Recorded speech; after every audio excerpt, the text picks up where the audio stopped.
Before I start this video, I just want to say that I'm not a doctor, I'm not a licensed specialist, and I'm not a nutritionist. So please take everything I say with a grain of salt because I'm simply sharing what has worked for me and it doesn't have to work for you. Every time you want to make a change, you should consult your doctor or a specialist. And with that, let's start. Hi everyone, my name is Naomi and welcome to this channel.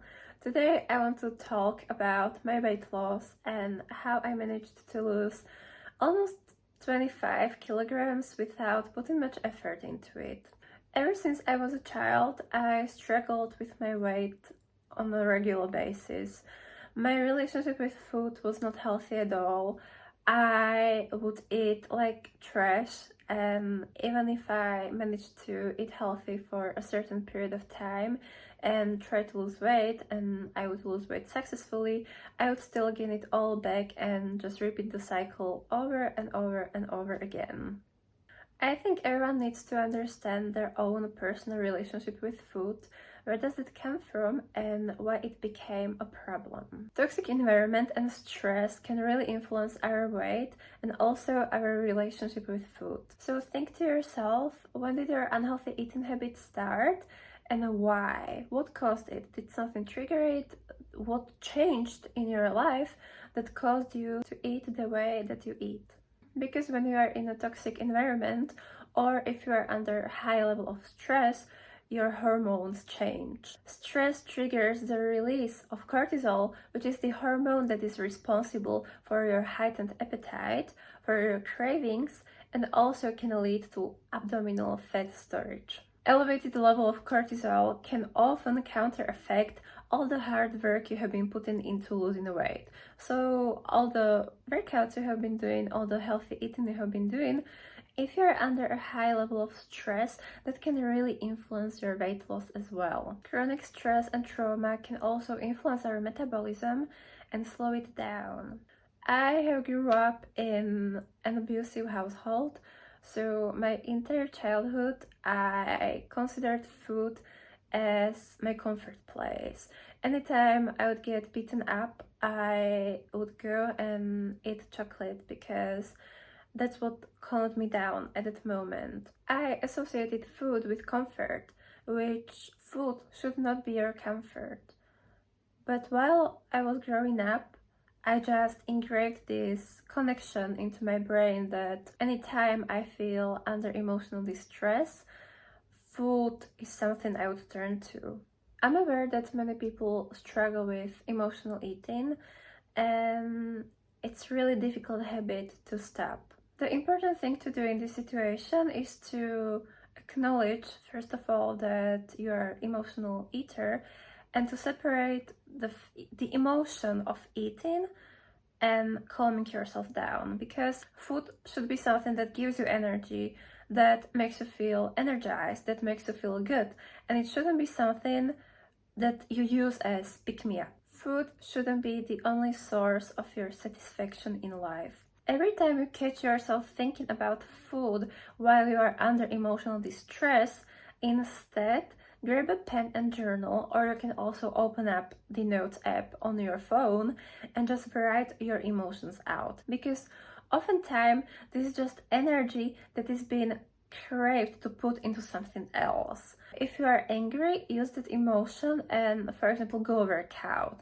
or go run, go do something that will get the anger out of you. You have to turn these emotions into something beautiful. Stop punishing yourself for these emotions and just go and transfer it into something useful. Every time it's just better to write it out or talk it out with someone, because if you battle these emotions inside of you, that will just result in much worse situation. You can binge eat. Your eating habits can become much worse if you just battle everything inside of you and you don't try to heal this. And this is how eating disorders are created, because many people develop eating disorders subconsciously in order to deal with a difficult situation or with difficult emotions. From my personal experience, when I was bullied in elementary school, I took it very personally. Even though I was just 8 years old, I developed eating disorder. Because I was bullied, I would not eat, and I heavily decreased the amount of calories I was eating on daily basis, which resulted in me losing weight. And it's very addictive, especially if you are competitive or just perfectionist. It's very addictive to see results. And it is very addictive to see yourself lose weight and accomplish your goal, which you do not realize is unhealthy, but you are just satisfied that you are reaching your goal. This behavior is very difficult to get rid of, but I promise you, once you heal, you will feel so much better. There is nothing better in life to accomplish than a healthy relationship with food and with your body. I struggled with eating disorders ever since I was 8 years old, and it took me years, literally years, to develop a healthy and mindful relationship with food. The key step to this is to stop making food the center of your world. Don't focus on food and your body that much. I promise once you stop overthinking everything, it will be so much better. This is what changed the trajectory of my weight loss and helped me maintain this weight I have for about almost 3 years now. I know that it is easier said than done. However, once you stop thinking all day about food, it will be so much easier for you to lose weight and accomplish your desired physique. So if you are like I was a few years ago, all you would think about was food and just food. If I was eating unhealthy food, I would imagine myself already gaining the weight from the food I was just eating. And if I was eating healthy, I was still imagining how much I was eating. Meanwhile, that's not a healthy mindset to have. The only thing you should be realizing while you are eating is how much energy you are going to have after you finish this meal and how many nutritions you are taking from the meal you are eating. Also, be mindful of how you feel while you are eating. If you're like I was, while I was binge eating, I could not tell when my body was full. I would just eat and eat and eat and just ignore the feeling of being full. Personally, I took it as punishing myself for feeling certain emotions or for doing or not doing a task. So just stay mindful while you eat. So just start eating a little bit slower. Make sure that you chew every piece of your food very well, very mindfully, and ask yourself if this portion that you just had was too big for you, ideal, or if you want more. Many times we mistake hunger for being thirsty because it's so easy to be dehydrated if you don't drink regularly. Also, don't drink any juices or sodas because that's just too sweet for your body. Drinking sodas will make you just more hungry. Make sure that you are getting at least 2 liters of water every single day, because many times if you drink water when you are hungry, you will no longer feel hungry. Now, don't dare you tell me that you don't like the taste of water. If you don't like the taste of water, you can very easily adjust it. Just buy a piece of lemon and squeeze lemon into your water. That's the best thing to do. You can also add cucumber. Or if you want a little bit sweeter water, but you don't want to drink sodas, I highly recommend buying fruit, like for example, strawberries, blueberries, or any type of berries, and adding it into your water. That really made the biggest change for me. Also, adding mint is really good, so try that. And now I will tell you the biggest hack that changed the trajectory of my weight loss. You have to become mentally fit before you can become physically fit. Say that again with me. You have to become mentally fit before becoming physically fit.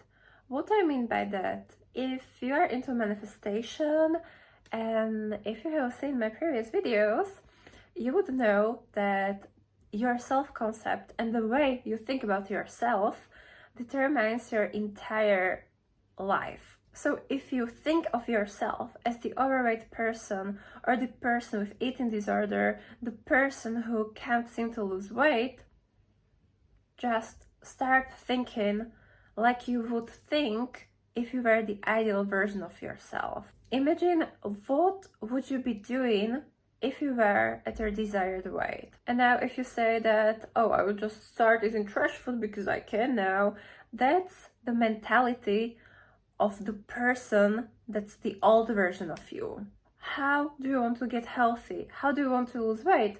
You have to be in a caloric deficit, you have to eat healthier, you have to work out or at least move your body in a certain way. You can't do emotional overeating. You would no longer have your unhealthy eating habits. And this is the person who you want to become.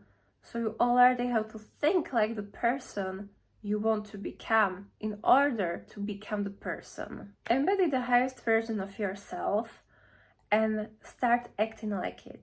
And now this can be applied to so many different things in life. But this is truly what helped me the most with my weight loss, because when I was overweight, I would think that, oh, when I get to my desired weight, I can finally eat what I want because I'm skinny now, or I have the desired physique that I want, so it doesn't matter how I eat now. But that's not true. You have to make it your lifestyle. I have lost weight without limiting myself about what I eat, which is nothing to flex about because I used to eat like trash. I would eat sweets, I would eat a lot of chocolate, and I would eat really unhealthy food, but still I managed to lose weight. I get myself out of my toxic household. I get myself out of my unhealthy eating habits that were caused by my toxic household. I get myself out of all stressful situations in my life, and I started to rebuild relationship with food. Now, I don't want to say that my body is perfect, but honestly, I have never been happier with how I look, and I feel confident. I am grateful for my body, and I don't hate myself anymore, which would be crazy for me to say even like a few years ago. What helped me make change in my life and to stick to it was meditation, because while I was sitting in silence, I had time to think about my life, my emotions, and I realized that overeating and all the unhealthy food I was consuming was just a temporary solution to a much deeper problem. The much deeper problem was my relationship with food. The much deeper problem was where I was in life. I was very unhappy with where I was at that point of my life, and I felt like I could not express myself back then, which resulted in me overeating, because in the end, if you have overeating habits, you are just trying to hide yourself. You're just trying to stuff yourself and hide yourself from the world. Now, what's also important to mention is that you might have an underlying condition that you should get checked with your doctor if you feel like you seem to do everything right but can't lose weight. So please make sure to get checked and go visit your doctor regularly, because it's really important and it should not be overlooked. And now we get to talk about food. So as I mentioned, it's really important to stay hydrated, because oftentimes we mistake thirst for hunger. Make sure that you stay hydrated with water, but what I also drank during my weight loss journey was black coffee and lots of tea. Green tea really boosts your metabolism and it helps you burn off fat much quicker. I personally never liked to put any sugar or sweetener into my coffee. You can add a piece of honey, but that's up to your preferences. If there is any food that you like, don't restrict yourself, because restricting yourself can worsen your relationship with food. You have to realize that a piece of chocolate is not going to ruin your day. I know that it might seem impossible for you now to eat a piece of chocolate and put it away, or have just one bite of something and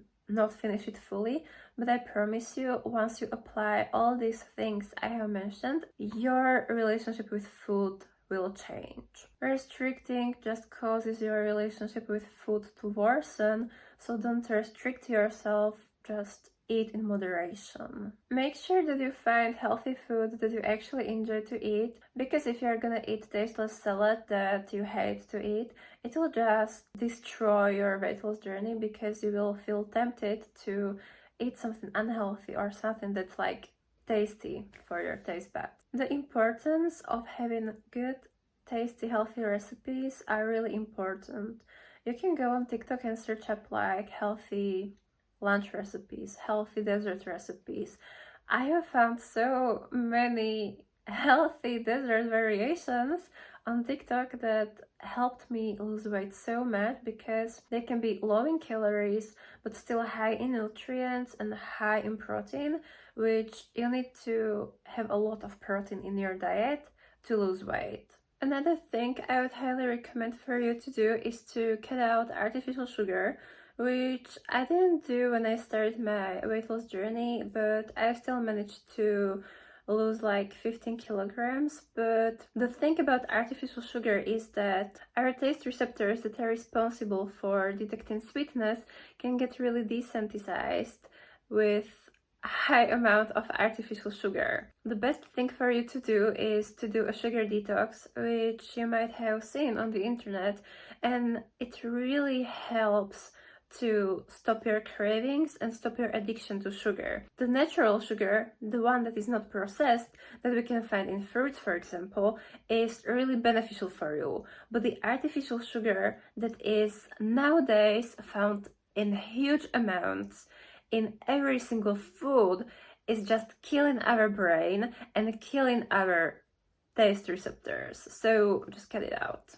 Eating an apple won't taste as sweet to you, but I promise you, once your taste receptors are back to normal and are not numb from all the sugar you have consumed, artificial sugar, then even eating the apple will taste as sweet to you as eating a piece of candy now. Also, another thing is working out.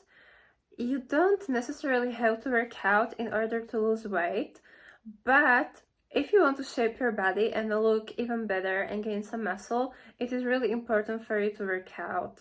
When I started my weight loss journey, I didn't work out at all, which is not something to brag about. However, working out is really good for you. When I started, I used to walk quite regularly.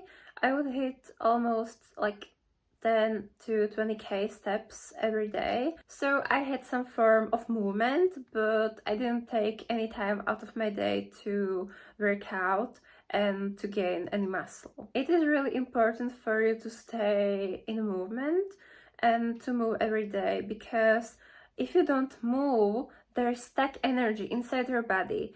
And once you work out, you will feel so much better. Your mood is going to get better, your overall mental health will get much better, you will feel much less depressed, less stressed, less anxious, because physical activity stimulates the production of endorphins, which are the chemicals in our brain responsible for our mood. So it naturally will boost your mood, and also endorphins can act as a natural painkiller. Also, by moving your body, your cortisol level will get lower. Cortisol is responsible for the amount of stress in our body. And also, your sleep quality will improve so much. Honestly, I have struggled with my sleeping routine before I started to work out. It's not perfect now, but it was even worse when I didn't work out. And sleep is really important because it influences your body functions and your overall health. So make sure you get enough sleep. Lastly, I want to mention that you should not lose weight in order to please someone else. You should feel happy and confident in your own body, and all these habits I have mentioned should help you to love your body, because your body is precious and you deserve to be loved. In this life, we have been given only one body, so make sure to cherish it, because there are people in this world who would love to have your body and to be able to move. So don't take it for granted, because we are truly blessed in our life, and we don't know what we have until we lose it. I really hope that this video helped you and inspired you to be at least a little bit better than you were yesterday. Thank you so much for watching. I love you so much. Have a nice day. Bye!